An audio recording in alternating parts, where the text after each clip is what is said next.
And best of health is what we're all about on a Tuesday morning as we talk to the doc. And Dr. Tim McKnight, Trinity Hospital, Twin City, in-house as always, and helping us to stay fit. Good morning.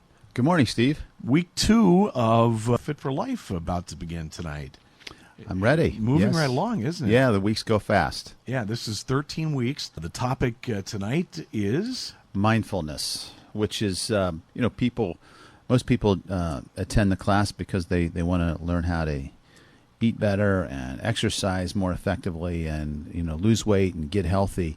And we take the next 2 weeks to prepare them mentally and emotionally for the changes that we're going to ask them to make and try to really help them understand the role of behavior in our health. So we sort of tease them a little bit. We're not giving them exactly what they want initially, but those that have been through the class realize that this is really, these next 2 lectures are really crucial to helping them change behavior. Yeah, if you have bad habits such as eating bad foods, a lot of times that starts when you're young and you can't break away from that, and that affects your overall health as you age, and it becomes routine for you.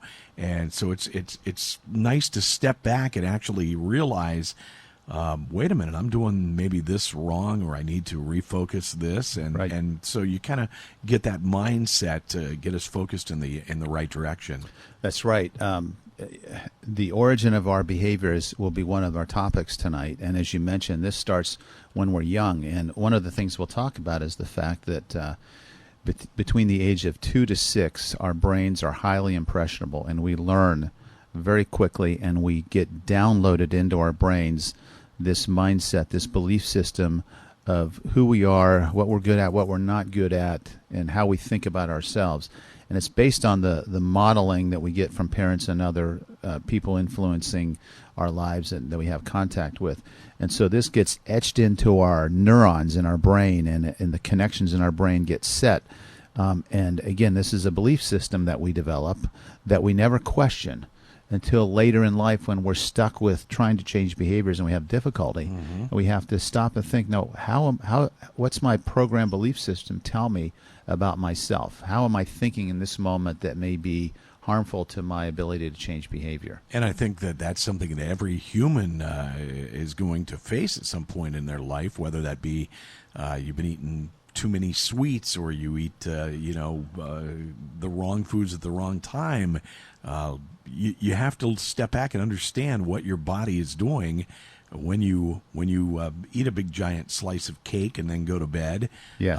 There's a lot of things happening chemically inside your body overnight, and that can affect the way you feel the next day, and then it goes on and on and on, and the next thing you know, you've got real health issues. That's right, and we'll help people understand that what drives our behavior is not our knowledge, but it's our emotional state, and those emotional states get programmed early.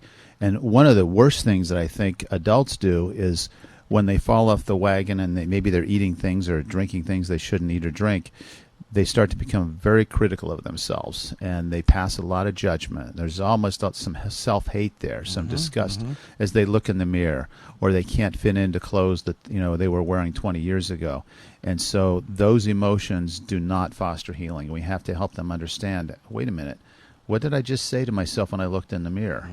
And those things have to change if we're going to heal. And the other thing is maybe you're using food or the wrong kinds of food to kind of comfort yourself. Maybe you had something happen in your day that this has been a horrible day, so I think I'm going to overindulge in this or that, and that's something that we do in our world too. That you have to kind of make your brain understand what's going on.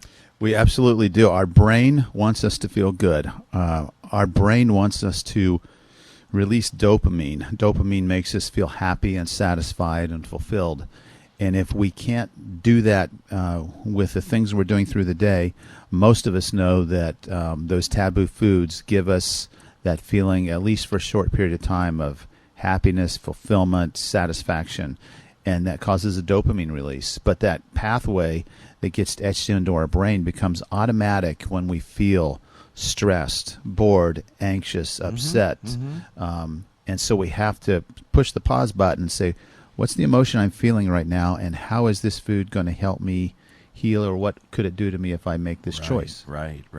Boy, you never have a week like this where you're facing that as the week of the Tuscarawas County Fair. That's true. I mean, just walk down the Midway, Yeah. and over here I see cotton candy. Over here I see deep fried candy bar, and over here it's a greasy sausage sandwich with lots of toppings on it. So. That's a test of your willpower to go to the fair and try to not to fall into the trap. Well, yeah, and you have to say, okay, as you're thinking about that, you're almost salivating when you say those foods, right? But you're thinking to yourself, you have to pause and stop and say, how am I thinking and feeling about this? Well, you're there having a good time, and you want to have a good time, and food becomes part of that good time. And these are the things I've always wanted. But then you have to say, am I going to be happy and satisfied once I've consumed that? And the answer is no.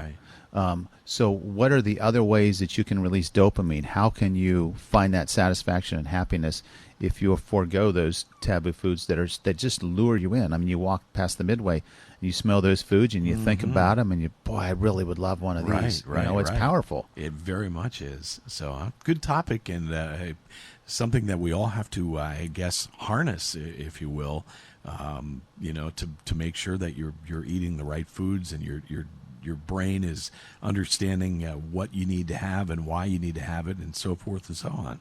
Well, it really is about just being aware of how we're thinking and how we're feeling, and the role of food in that whole process of helping us feel good. So it's awareness, and then it's discipline. But sometimes in those situations where you know you're going to walk into temptation, you have to be prepared, and you have to have a game plan as to what you're going to do when those foods come up. Maybe.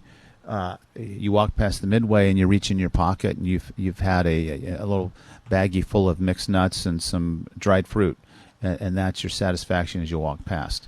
Little tough to look at that fried funnel cake while I'm chomping on my granola pack here. It's a tough thing to do. It is hard to do. But again, it's reprogramming the brain, and there's a lot of self-talk. So we just have to become aware, and the chemistry of the brain is absolutely fascinating. We can train our brain, we can change our brain, we can change the way our nerves are connected in our brain with repeated effort and with discipline. Talking with Dr. Tim McKnight, Trinity Hospital, Twin City, of course, right in the start of another Fit for Life class. This is week number 2. And we were talking off the air. You have some people, there's a lady that you were mentioning that she's contemplating signing up for her 3rd time into the class because, as she says, every time she picks up something a little bit more. It's almost like a discipline type thing. If you need to reprogram yourself and you need some help on these issues, you may need another round of Fit for Life. Yeah, what she said is as I'm presenting the information, she's trying to digest and assimilate what I just said as I'm moving on to the next topic. And so she's missing that, or they're missing that. And I have had that same experience. The topics in medicine I'm most comfortable with and feel the most confident about are those areas that I've spent the most time studying and learning about. And it does take a lot of repetition to really get the depth that's there for them to learn. Right.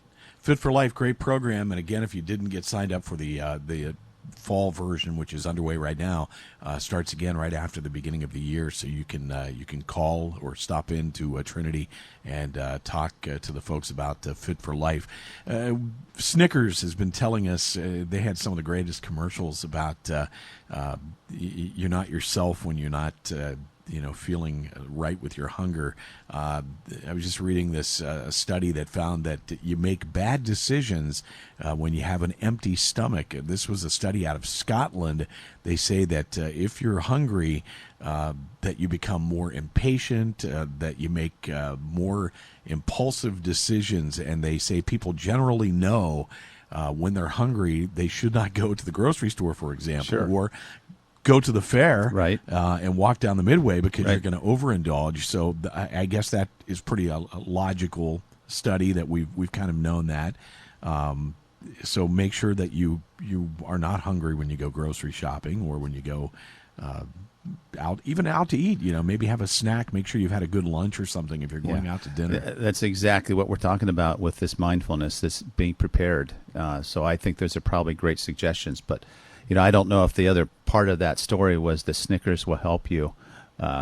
With that struggle, but that doesn't make a whole lot of sense. Although Snickers is a good great candy bar. Marketing team. Sure, it's all marketing, that. and we talk a lot about marketing, from marketing food to marketing pharmaceuticals to marketing ideas that somebody is trying to sell or promote something.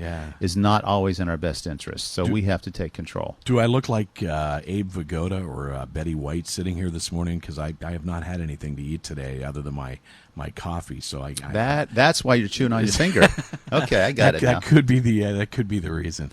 Dr. Tim McKnight, Trinity Hospital, Twin City. Of course, if you have a topic you want us to talk about, you can get us the information, and we'll be happy to pass it along to Dr. McKnight. Appreciate the visit as always. Thank you. Next week, week 3, where are we headed with Fit for Life for next week? Next week's topic is intentional healing. So we'll talk about, after we become aware of these thought and emotional patterns, we'll start talking about how to change that chemistry in our brain, change the wiring in our brain so things become automatic on the positive side. Okay, I think it's good that we're kind of mirroring what's going on in Fit for Life with our topic here on the morning your show listeners are getting sort of the Reader's Digest version of Fit for Life. Exactly. So if we're intriguing your interest on this, please ask more questions about Fit for Life. Fantastic program. Dr. Tim McKnight, always good to catch up with you. Thank you, Steve. And if you happen to miss something on the segment, of course, we have it posted on our website. You can go back and listen to the archives of what we talk about here on Talk to the Doc in the Morning.